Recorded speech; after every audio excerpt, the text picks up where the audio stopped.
The Yellow Wallpaper by Charlotte Perkins Stetson. It is very seldom that mere ordinary people like John and myself secure ancestral halls for the summer.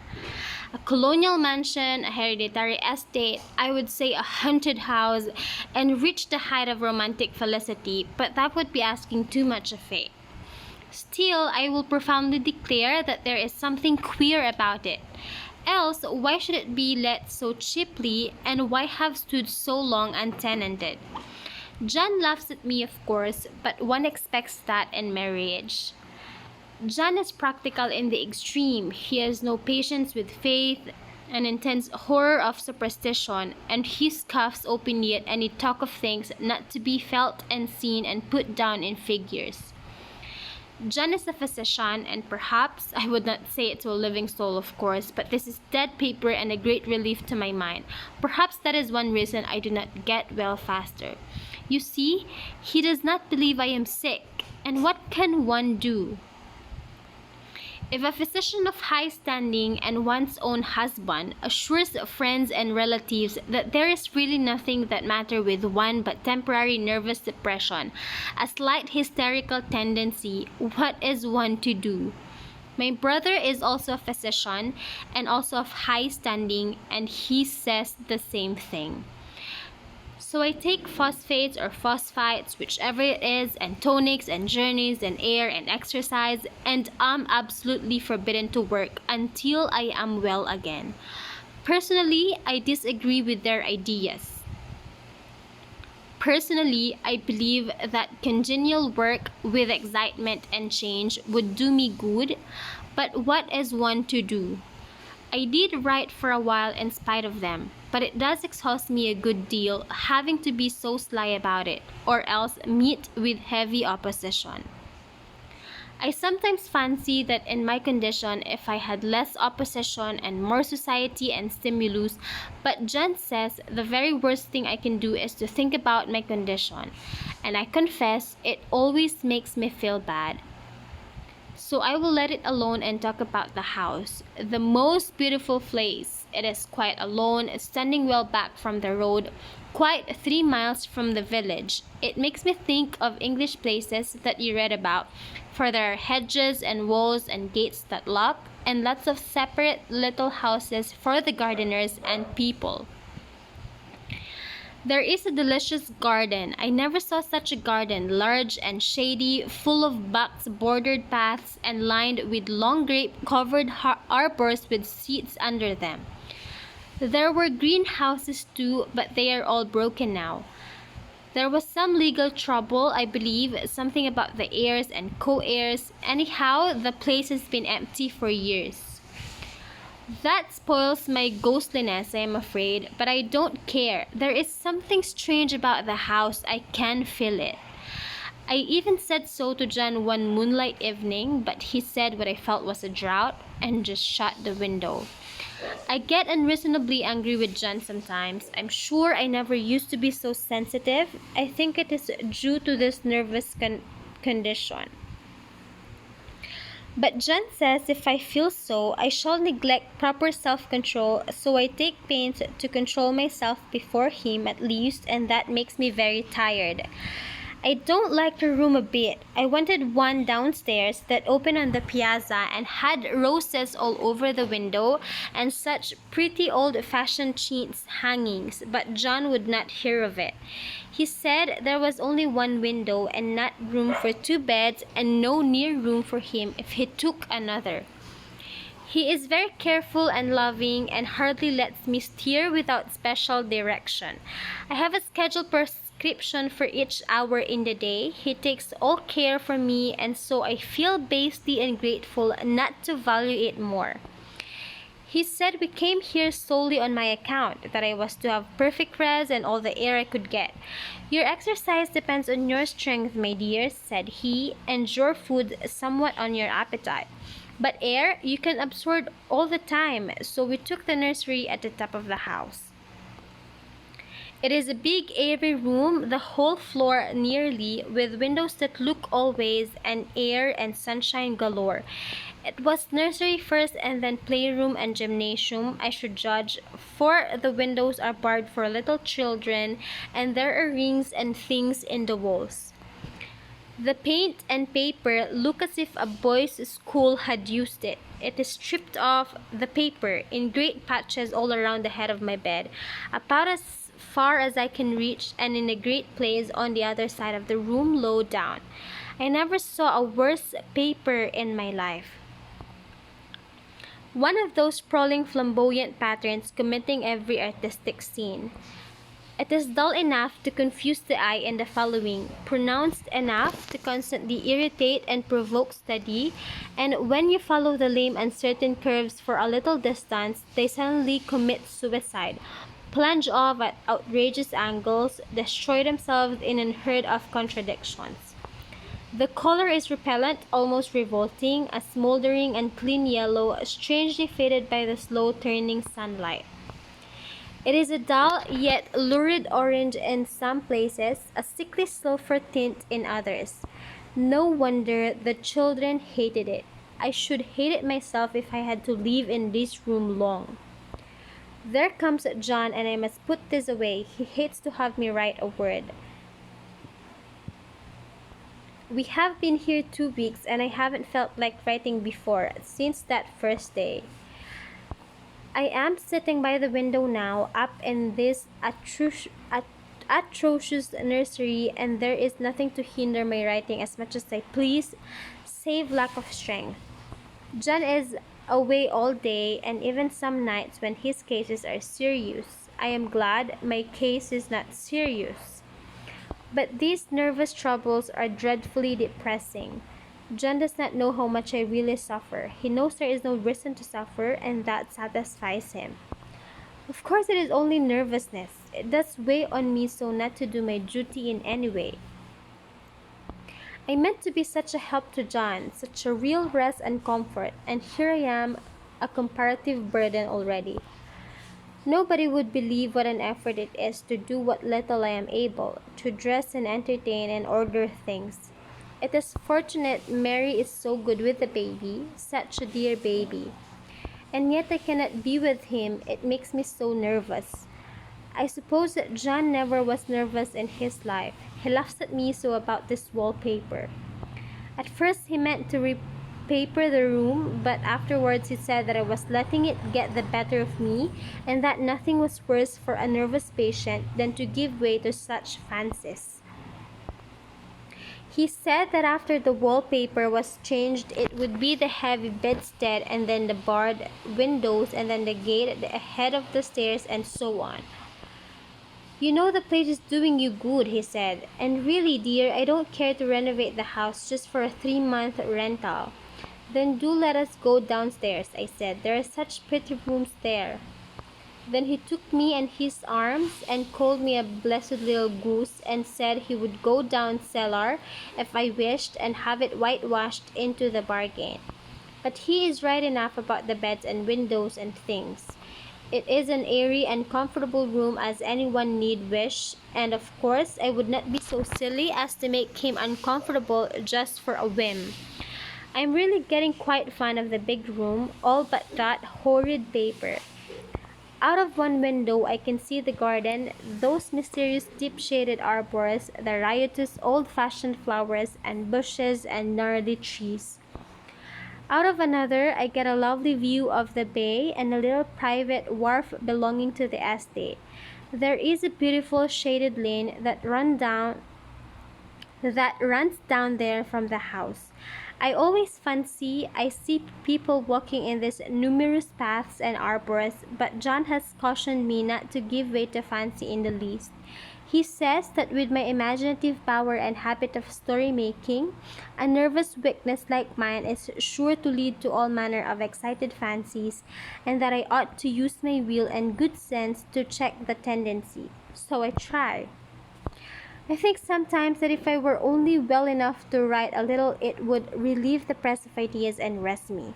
But I find I get pretty tired when I try. It is so discouraging not to have any advice and companionship about my work. When I get really well, Jan says we will get Cousin Henry and Julia down for a long visit. But he says he would as soon put fireworks in my pillowcase as to let me have those stimulating people about now. I wish I could get well faster, but I must not think about that. This paper looks to me as if I knew what a vicious influence it had.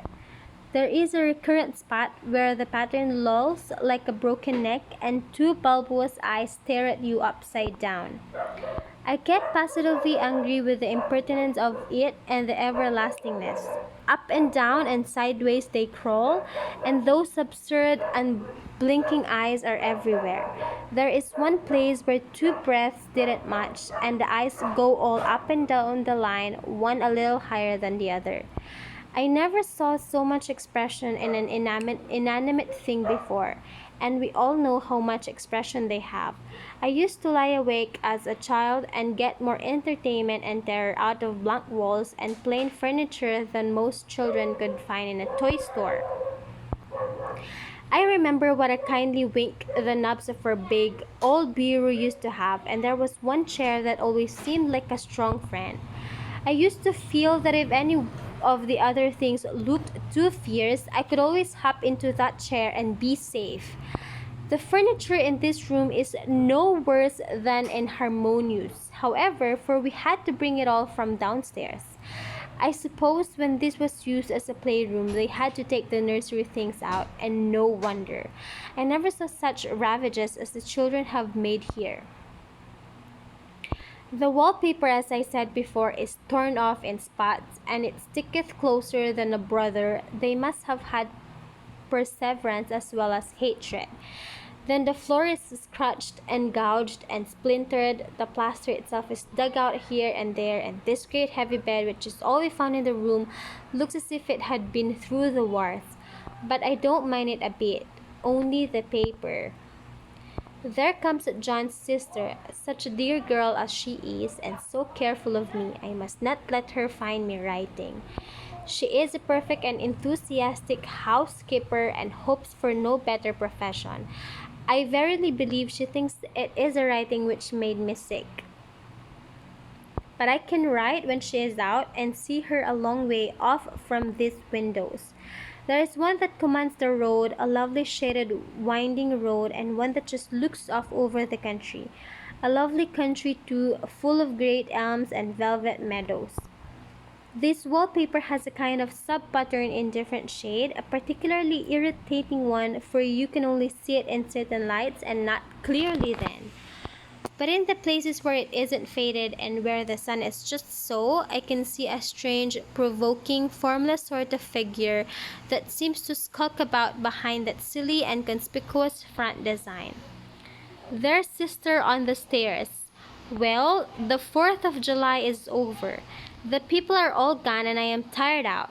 John thought it might do me good to see a little company, so we just had Mother and Nellie and the children down for a week. Of course, I didn't do a thing. Jenny sees to everything now. But it tired me all the same. John says if I don't pick up faster, he shall send me to Ware Mitchell in the fall. But I don't want to go there at all. I had a friend who was in his hands once, and she says he's just like John and my brother, only more so. Besides, it is such an undertaking to go so far. I don't feel as if it was worthwhile to turn my hand over for anything, and I'm getting dreadfully fretful and querulous. I cry at nothing and cry most of the time. Of course, I don't want when John is here or anybody else, but when I am alone. And I am alone a good deal just now. Jen is kept in town very often by serious cases, and Jenny is good and lets me alone when I want her to. So I walk a little in the garden or down that lovely lane, sit on the porch under the roses, and lie down up here a good deal. I'm getting really fond of the room in spite of the wallpaper, perhaps because of the wallpaper. It dwells in my mind so. I lie here on this great immovable bed. It is nailed down, I believe, and follow that pattern about by the hour. It is as good as gymnastics, I assure you. I start We'll say at the bottom, down in the corner over there where it has not been touched, and I determine for the thousandth time that I will follow that pointless pattern to some sort of a conclusion. I know little of that principle of design, and I know this thing was not arranged on any laws of radiation or alternation or repetition or symmetry or anything else that I ever heard of. It is repeated, of course, by the Brits, but not otherwise. Look at it Look at in one way each breed stands alone, the bloated curves and flourishes, a kind of debased Romanesque, with delirium tremens go waddling up and down in isolated columns of fatuity. But on the other hand, they connect diagonally, and the sprawling outlines run off in great slanting waves of optic horror like a lot of wallowing sea, weeds in full case. The whole thing goes horizontally too, at least it seems so, and I exhaust myself in trying to distinguish the order of its going in that direction. They have used a horizontal breathe for a frieze, and that adds wonderfully to the confusion. There is one end of the room where it is almost intact, and there, when the crosslights fade and the low sun shines directly upon it, I can almost fancy radiation after all. The interminable grotesque seem to form around a common center and rush off in headlong plunges of equal destruction. It makes me tired to follow it. I will take a nap, I guess. I don't know why I should write this. I don't want to. I don't feel able. And I know John would think it is absurd, but I must say what I feel and think in some way it is such a relief. But the effort is getting to be greater than the relief. Half the time now I am awfully lazy and lie down ever so much. John says I mustn't lose my strength and has me take cod liver oil and lots of tonics and things, to say nothing of ale and wine and rare meat. Dear John, he loves me very dearly and hates to have me sick. I tried to have a real earnest, reasonable talk with him the other day and tell him how I wish he would let me go and make a visit to cousin Henry and Julia. But he said I wasn't able to go, nor able to stand it after I got there, and I did not make out a very good case for myself, for I was crying before I had finished. It is getting to be a great effort for me to think straight, just this nervous weakness, I suppose. And dear John gathered me up in his arms and just carried me upstairs and laid me on the bed and sat by me and read to me till it tired my head. He said I was his darling and his comfort and all he had, and that I must take care of myself for his sake and keep well. He says no one but myself can help me out of it, that I must use my will and self-control and not let any silly fancies run away with me. There is one comfort, the baby is well and happy and does not have to occupy this nursery with this horrid wallpaper. If we had not used it, that blessed child would have. What a fortunate escape! Why, I wouldn't have a child of mine, an impressionable little thing, live in such a room for worlds. I never thought of it before, but it is lucky that John kept me here after all. I can stand it so much easier than a baby, you see.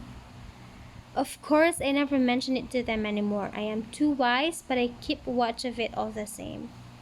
There are things in that paper that nobody knows but me or ever will. Behind that outside pattern, the dim shapes get clearer every day. It is always the same shape, only very numerous. And it is like a woman stooping down and creeping about behind that pattern. I don't like it a bit. I begin to think, I wish John would take me away from here. It is so hard to talk with John about my case because he is so wise and because he loves me so. But I tried it last night. It was moonlight. The moon shines in all around just as the sun does. I hate to see it sometimes. It creeps so slowly and always comes in by one window or another. John was asleep and I hated to awaken him, so I kept still and watched the moonlight on that undulating wallpaper till I felt creepy. The faint figure behind seemed to shake the pattern, just as if she wanted to get out. I got up softly and went to feel and see if the paper did move, and when I came back, John was awake. "What is it, little girl?" he said. "Don't go walking about like that. You'll get cold." I thought it was a good time to talk, so I told him that I really was not gaining here and that I wished he would take me away. "Why, darling," said he, "our lease will be up in 3 weeks and I can't see how to leave before. The repairs are not done at home and I cannot possibly leave town just now. Of course, if you were in any danger, I could and would, but you are really better, dear, whether you can see it or not. I am a doctor, dear, and I know. You are gaining flesh and color. Your appetite is better. I feel really much easier about you." "I don't weigh a bit more," said I, "nor as much, and my appetite may be better in the evening when you are here, but it is worse in the morning when you are away." "Bless her little heart," said he with a big hug. "She shall be as sick as she pleases. But now let's improve the shining hours by going to sleep and talk about it in the morning." "And you won't go away?" I asked gloomily. "Why, how can I, dear? It is only 3 weeks more and then we will take a nice little trip of a few days while Jenny is getting the house ready. Really, dear, you are better. Better in body, perhaps," I began and stopped short, for he sat up straight and looked at me with such a stern, reproachful look that I could not say another word. "My darling," said he, "I beg of you, for my sake and for our child's sake, as well as for your own, that you will never for one instant let that idea enter your mind. There is nothing so dangerous, so fascinating to a temperament like yours. It is a false and foolish fancy. Can you not trust me as a physician when I tell you so?" So of course I said no more on that score, and we went to sleep before long. He thought I was asleep first, but I wasn't, and lay there for hours trying to decide whether that front pattern and the back pattern really did move together or separately. On a pattern like this, by daylight, there is a sequence, a defiance of law, that is a constant irritant to a normal mind. The color is hideous enough and unreliable enough and infuriating enough, but the pattern is torturing. You think you have mastered it, but just as you get well underway in following, it turns a back somersault and there you are. It slaps you in the face, knocks you down, and tramples upon you. It is like a bad dream. The outside pattern is a florid arabesque, reminding one of a fungus. If you can imagine a toadstool budding and sprouting in endless convolutions, why, that is something like it. That is, sometimes. There is one marked peculiarity about this paper, a thing nobody seems to notice but myself, and that is that it changes as the light changes. When the sun shoots in through the east window, I always watch for that first long, straight ray. It changes so quickly that I never can quite believe it. That is why I watch it always. By moonlight, the moon shines in all night when there is a moon. I wouldn't know it was the same paper.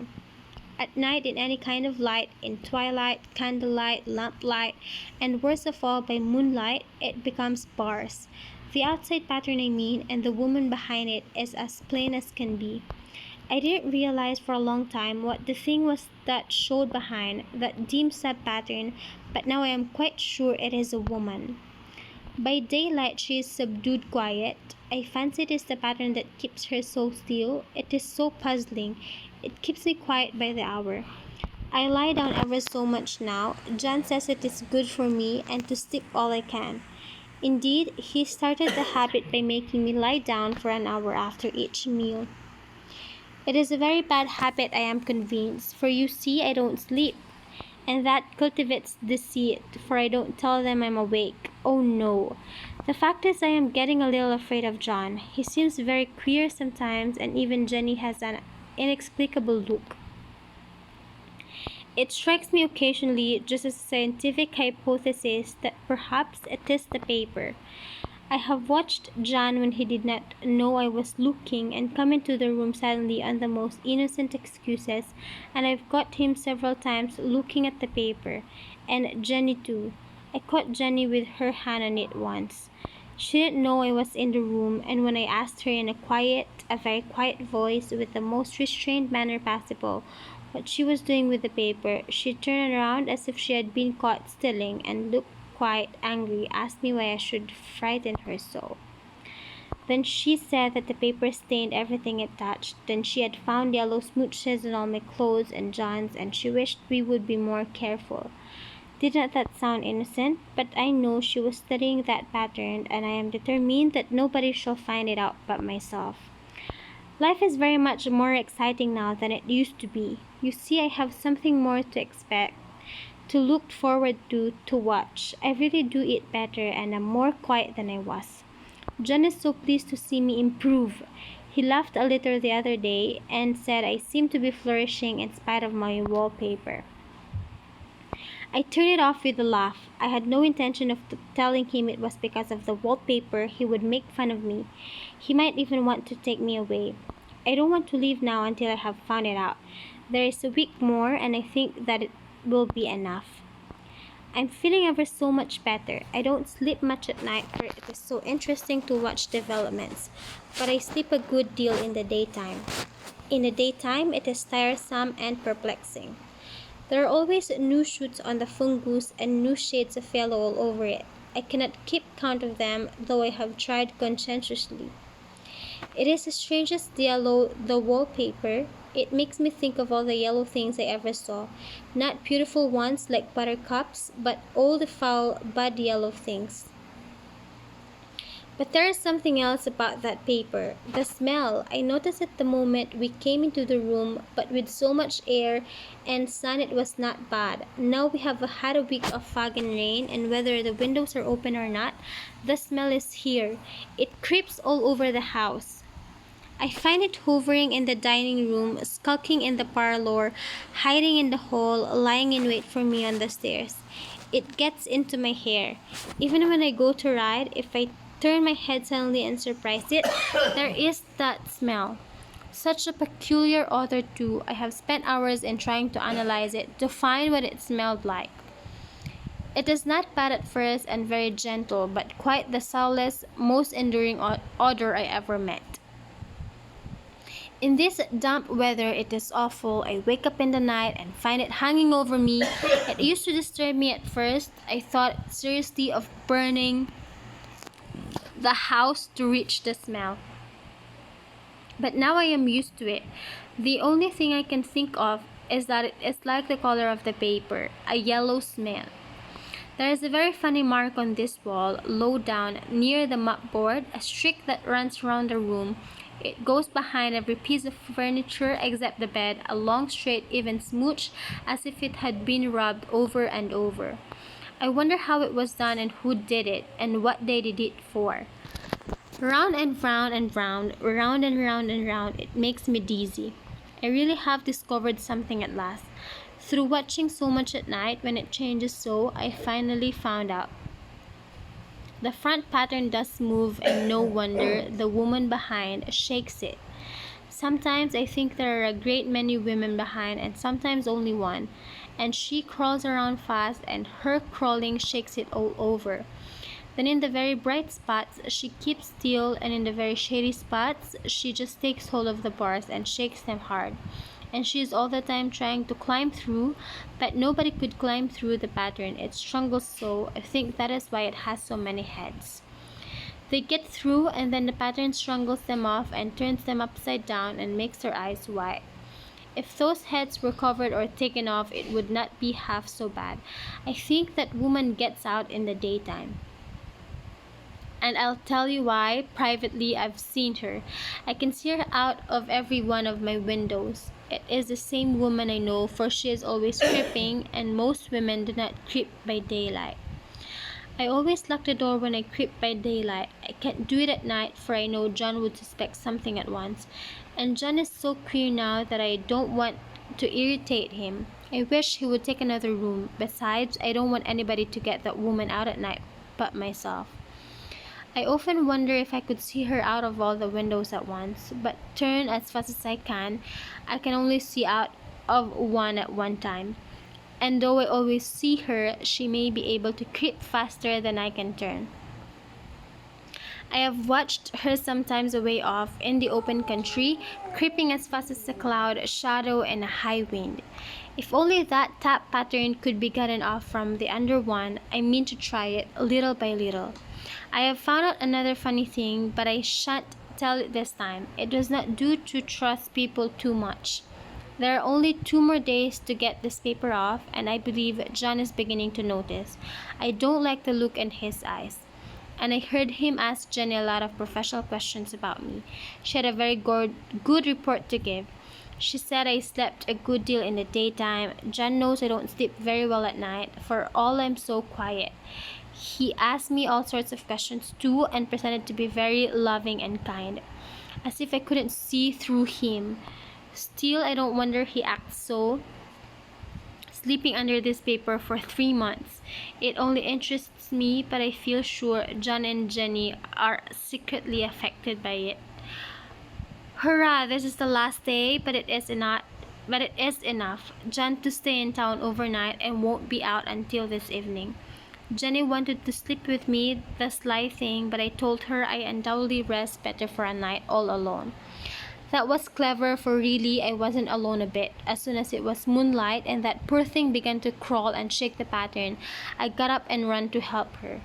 I pulled and she shook, I shook and she pulled, and before morning we had peeled off yards of that paper. A strip about as high as my head and half around them, and then when the sun came and that awful pattern began to laugh at me, I declared I would finish it today. We go away tomorrow, and they are moving all my furniture down again to leave things as they were before.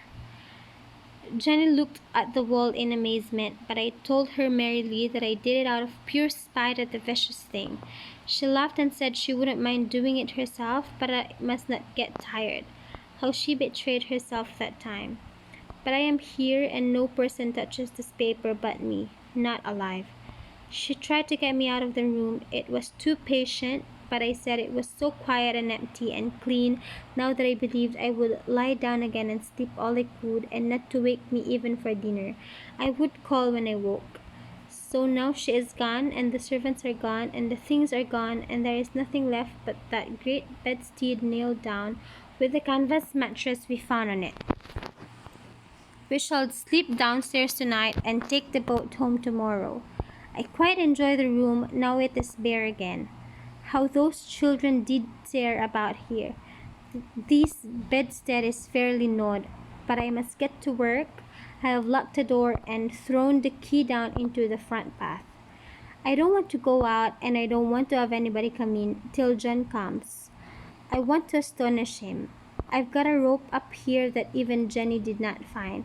If that woman does get out and tries to get away, I can't tie her. But I forgot I could not reach far without anything to stand on.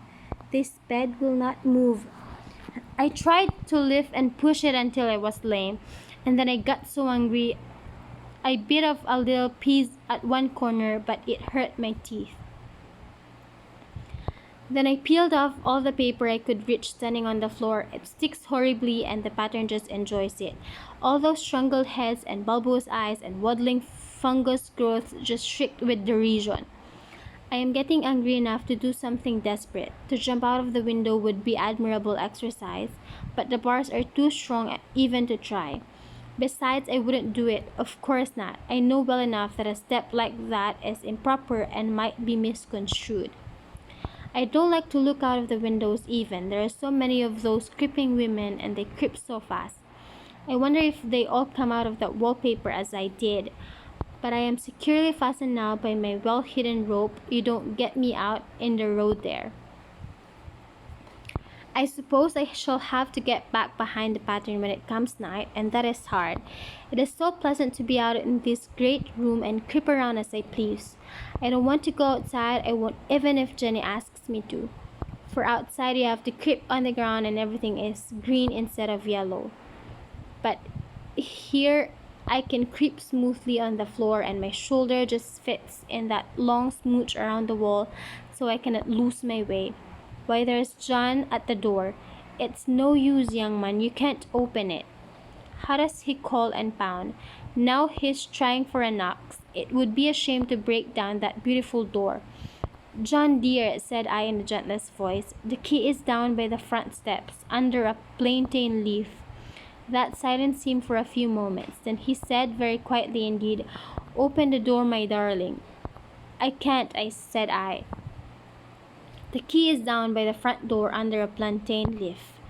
And then I said it again several times, very gently and slowly, and said it so often that he had to go and see, and he got it off course and came in. He stopped short by the door. What is the matter? He cried. For God's sake, what are you doing? I kept on creeping just the same, but I looked at him over my shoulder. I've got out at last, said I, in spite of you and Jane, and I've pulled off most of the paper, so you can't put me back. Now, why should that man have fainted? But he did, and right across my path by the wall, so that I had to creep over him every time.